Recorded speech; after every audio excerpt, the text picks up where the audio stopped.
வணக்கம் நண்பர்களே. இந்திய அரசியல்ல முக்கியமான டாபிக்கை இந்த பதிவில் பார்க்க போகிறோம். என்ன டாபிக் பார்க்க போகிறோம் அப்படின்னா, திமுகவுடைய எம்பி தயாநிதி மாறன் அவருடைய ஒரு வீடியோ சோசியல் மீடியாவில் வைரலாக ஷேர் ஆகி இப்போ இந்தி கூட்டணியில் திமுகவுக்கு மிகப்பெரிய ஒரு சிக்கலை ஏற்படுத்தியிருக்கு அப்படிங்கிற தகவலை நம்ம கேள்விப்பட முடியுது. சமீபத்தில் டெல்லியில் நடந்த இந்தி கூட்டணியுடைய ஆலோசனை கூட்டத்தில் ஹிந்தி பேசினதுக்கான அந்த ஆங்கில டிரான்ஸ்லேஷன் வேணும் அப்படின்னு டிஆர் பாலு அவர்கள் கேட்டதுக்கே நிதிஷ்குமார் அவர்கள் மிகப்பெரிய டென்ஷன் ஆகி, ஹிந்தி நம்மளுடைய தேசிய மொழி, நம்ம ஹிந்துஸ்தானில் வாழ்கிறோம், அதனால தென் மாநிலத்தில் இருக்கிறவங்க ஹிந்தியை கற்றுக்கோங்க அப்படின்னு சொல்லிட்டு கிட்டத்தட்ட 10 நிமிடங்கள் கிளாஸ் எடுத்தாரு நிதிஷ்குமார் அவர்கள் அப்படிங்கிறத நம்ம கேள்விப்பட்டிருப்போம். அப்போ சாதாரணமாக ஆங்கில டிரான்ஸ்லேஷன் கேட்டதுக்கே இந்த நிலைமை அப்படின்னா, அடுத்த இந்தி கூட்டணியுடைய ஆலோசனை கூட்டத்தில் நிதிஷ்குமார் அவர்கள் அங்கே அந்த இந்தி கூட்டணி ஆலோசனை கூட்டத்தில் கலந்துக்கக்கூடிய திமுக தலைவர்களை எந்த அளவுக்கு கடுமையாக விமர்சனம் பண்ண போறாரு அப்படிங்கிற பெரிய கேள்வி இப்போ உருவாயிருக்கு. ஏன்னா திமுகவுடைய எம்பி தயாநிதி மாறன் அவர்கள் என்ன பேசினாருன்னா, உத்தரப்பிரதேசம் பீகாரில் ஹிந்தி படித்தவங்கலாம் இங்கே தமிழ்நாட்டில் கட்டணம் கட்டிக்கிருக்காங்க, டாய்லெட்டை கிளீன் பண்ணிக்கிருக்காங்க அப்படிங்கிற விஷயத்தை பேசியிருக்காரு. அந்த வார்த்தையை பயன்படுத்தியிருக்காரு. அது பேசினது பழசோ இல்லை புதுசோ, ஆனால் பேசியிருக்காரு அப்படிங்கிறது உண்மை. பேசினதுக்கு முன்னாடியே வருத்தத்தை தெரிவிச்சிருந்தாரு அப்படின்னா இப்போ இந்த பிரச்சனை சிவியர் ஆயிருக்காது. ஆனால் வருத்தத்தை தயாநிதி மாறன் அவர்கள் தெரிவிக்கல. அதனால தான் பாஜக இப்போ அந்த பழைய வீடியோவை வைரலாக ஷேர் பண்ணி மன்னிப்பு கேட்கணும் அப்படின்னு சொல்லிட்டு ஒரு பெரிய டிமாண்டை முன்வைக்கிறாங்க. கொஞ்ச நேரத்துக்கு முன்னாடி திமுகவுடைய கூட்டணியில் இருக்கக்கூடிய மதிமுக கட்சி இருக்கு பார்த்தீங்களா, அதனுடைய முக்கியமான தலைவர் துரை வைகோ இருக்காருல்ல, அவர் என்ன சொல்லியிருக்காருன்னா, தயாநிதி மாறன் அவர்கள் பேசினதுல தவறு இல்லை அப்படின்னு சொல்லிட்டு துரை வைகோ அவர்கள் ஸ்டேட்மெண்ட் கொடுத்திருக்காரு. இந்தி கூட்டணியில் திமுகவுடைய எம்பியுடைய கருத்துக்கு மிக கடுமையான எதிர்ப்புகளை பார்க்க முடியுது. இப்போ திமுகவுடைய கூட்டணியில் இருக்கக்கூடிய ஒரு கட்சி திமுக எம்பியுடைய கருத்து சரிதான், தவறு இல்லை அப்படின்னு சொல்லிட்டு நியாயப்படுத்துறாரு. இதுவும் இப்போ இந்தி கூட்டணிக்குள்ள ஒரு பெரிய சலசலப்பை ஏற்படுத்தியிருக்கு. இப்போ பாஜக என்ன சொல்றாங்க அப்படின்னா, இந்தி கூட்டணியே 2 விஷயத்துக்கு எதிரானது. ஒன்று, ஹிந்தி பேசக்கூடிய மக்களுக்கு எதிரான கட்சி இந்தி கூட்டணி அப்படின்னு சொல்லிட்டு விமர்சனங்களை பண்றாங்க. 2வது, சனாதன தர்மத்துக்கு எதிரான கூட்டணி இந்தி கூட்டணி அப்படின்னு சொல்லிட்டு 2 விஷயங்களை முன்னிறுத்தி பாஜக மிக கடுமையாக இந்தி கூட்டணியை விமர்சனம் பண்ணிக்கிருக்காங்க அப்படிங்கிறத நம்ம களத்தில் பார்க்குறோம். இப்போ ஹிந்தி பேசக்கூடிய மாநிலங்கள் இருக்கு பார்த்தீங்களா, மொத்தம் 9 மாநிலங்கள் ஹிந்தியை தாய்மொழியாக கொண்ட மாநிலங்கள் அப்படிங்கிறது குறிப்பிடத்தக்கது.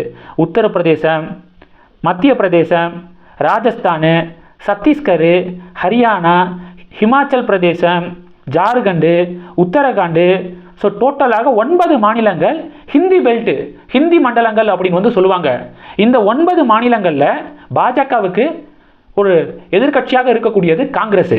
இப்போ தமிழகத்தில் திமுக உட்காந்துக்கிட்டு ஹிந்தி மொழிக்கு எதிராக ஒரு கருத்தை பேசுகிறாங்க அப்படின்னா, இந்தி கூட்டணியில் இருக்கக்கூடிய கட்சிகளுக்கு மிகப்பெரிய ஒரு சிக்கலை ஏற்படுத்தும் அப்படிங்கிறத திமுகவினர் புரிஞ்சுக்கணும் அப்படிங்கிறதான் இந்தி கூட்டணியில் இருக்கக்கூடிய தலைவர்களுடைய கருத்தாக இருக்கு. நீங்கள் தமிழ்நாட்டில் உட்காந்துட்டு சொல்லிட்டு போயிருவீங்க, கும்மிடி பூண்டியை தாண்டி நீங்கள் எங்கேயும் தேர்தலில் போட்டியிட போகிறது கிடையாது, கும்மிடி பூண்டியை தாண்டினாலே உங்களுக்கு பெருசாக செல்வாக்கு இல்லை.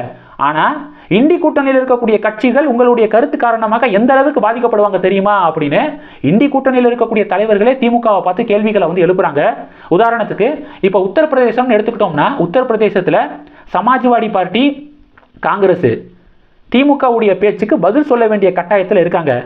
இதுவே நீங்க ஜார்க்கண்டை போனீங்க அப்படின்னா, ஜார்க்கண்டுக்கு போனீங்கன்னா ஜார்க்கண்ட் முக்தி மோர்ச்சா அப்படிங்கிற ஒரு கட்சி இருக்காங்க. அவங்களும் காங்கிரஸும் சேர்ந்து தான் இங்கே கூட்டணி ஆட்சியை நடத்திக்கிருக்காங்க. அவங்க பதில் சொல்ல வேண்டிய கட்டாயத்துக்கு தள்ளப்படுறாங்க. இது மாதிரி அந்த 9 மாநிலங்கள் மிகப்பெரிய அளவில் திமுகவுடைய பேச்சு காரணமாக காங்கிரஸ் சிவியராக பாதிக்கப்பட்டிருக்கு அப்படிங்கிறத நம்ம களத்தில் பார்க்குறோம். 9 மாநிலத்தில் மட்டும்தான் பிரச்சனையா அப்படின்னா அதுவும் இல்லை. திமுகவுடைய இளைஞர் அணியுடைய தலைவர் யாரு, உதயநிதி ஸ்டாலின் அவர்கள் சனாதன தர்மத்துக்கு எதிராக பேசினாரு. சனாதனம் இருக்கு பார்த்தீங்களா, அதை டெங்கு, மலேரியா, கொசுவோட கம்பேர் பண்ணி பேசியிருந்தாரு. திமுகவை சேர்ந்தவர்கள் சில விளக்கம் கொடுத்தாங்க. சனாதனம் வேற, ஹிந்து மதம் வேற அப்படின்னு சொல்லிட்டு ஒரு விளக்கம் கொடுத்தாங்க. ஆனால் அந்த சனாதன ஒழிப்பு மாநாடு மேடையிலேயே திராவிட கழகத்துடைய தலைவர் கி வீரமணி என்ன சொன்னாரு அப்படின்னா, சனாதனமும் ஹிந்து மதமும் வேறு வேறு கிடையாது, 2ம் ஒன்று தான் அப்படின்னு சொல்லிட்டு குறிப்பிட்டாரு. அப்போ சனாதன தர்மம், சனாதனம் அப்படிங்கிறது இந்தியா முழுவதும் ஃபாலோ பண்ணக்கூடிய ஒரு தர்மம், பரவலாக இந்தியா முழுவதும் ஃபாலோ பண்ணக்கூடிய தர்மம். தமிழ்நாடு திராவிட மண் அப்படின்னு சொல்லிட்டு திராவிட கட்சிகளை சேர்ந்தவர்கள் சொன்னாலும் தமிழ்நாடு ஒரு ஆன்மீக மண் அப்படிங்கிறதான் உண்மை. ஓகே, ஏராளமான நாயன்மார்கள், ஆழ்வார்கள் பிறந்த மண் தமிழ்நாடு. அப்போ தமிழ்நாட்டிலையும் இந்த சனாதனம்க்கு எதிராக பேசினது வந்து மிகப்பெரிய அளவில் ஒரு டிபேட்டை வந்து உருவாக்குனுச்சு. தமிழ்நாட்டிலே இந்த அளவுக்கு டிபேட்டை உருவாக்குனுச்சு அப்படின்னா அப்போ நார்த் பெல்ட்டில் வட மாநிலத்தில் இருக்கக்கூடிய நிறையா ஸ்டேட்ஸில் எந்த அளவுக்கு காங்கிரஸுடைய கூட்டணி கட்சிகளுக்கு ஒரு பெரிய பாதிப்பை ஏற்படுத்தியிருக்கும் அப்படிங்கிறத திமுக வந்து இன்னும் வந்து புரிஞ்சுக்கல அப்படின்னு நினைக்கிறேன். அதனால தான் மீண்டும் இப்போ கூட திமுகவுடைய எம்பி செந்தில்குமார் அவர்கள் கௌமூத்ரா ஸ்டேட்ஸ் அப்படிங்கிற வார்த்தையை பாராளுமன்றத்தில் வந்து பயன்படுத்தியிருந்தார். அதற்கு மிக கடுமையான எதிர்ப்பு வந்த உடனேயே சாரி வந்து நான் கேட்டுக்கிறேன், அதான் நான் பேசினதை நீங்கள் வந்து அவை குறிப்பிலிருந்து நீக்கிறீங்க அப்படின்னு சொல்லிட்டு பாராளுமன்றத்தில் ஒரு பல்ட்டி வந்து அடித்தார். பாஜக என்ன சொல்கிறாங்கன்னா, இந்தி கூட்டணியிலிருந்து திமுகவை நீக்கிடுங்க, அப்படி நீக்கிட்டீங்க அப்படின்னா உங்களுக்கு குறைந்தபட்ச சில சீட்ஸாவது கிடைப்பதற்கு வாய்ப்பு இருக்குது. ஆனால் திமுகவை உங்கள் கூட்டணியில் வச்சுக்கிட்டீங்க அப்படின்னா அவங்க பேசின அந்த சனாதனத்துக்கு எதிரான ஸ்டேட்மெண்ட்டு, ஹிந்தி மொழிக்கு எதிரான ஸ்டேட்மெண்ட்டு, இதெல்லாம் தேர்தல் சமயங்களில் பிரச்சாரங்களில் மிகப்பெரிய அளவில் தாக்கத்தை வந்து ஏற்படுத்தும்.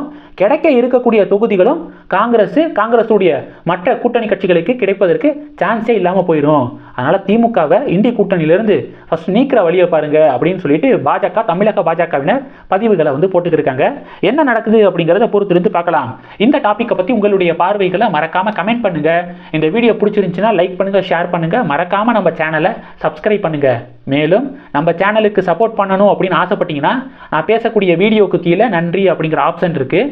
அதை கிளிக் பண்ணி உங்களால் முடிந்த தொகையை சேனல் வளர்ச்சிக்காக கொடுத்து உதவி செய்யலாம். இல்லை ஜாயின் பட்டனை கிளிக் பண்ணி நம்ம சேனலுக்கு மெம்பராக வந்து ஆகலாம். நன்றி. ஜெய் ஹிந்த்.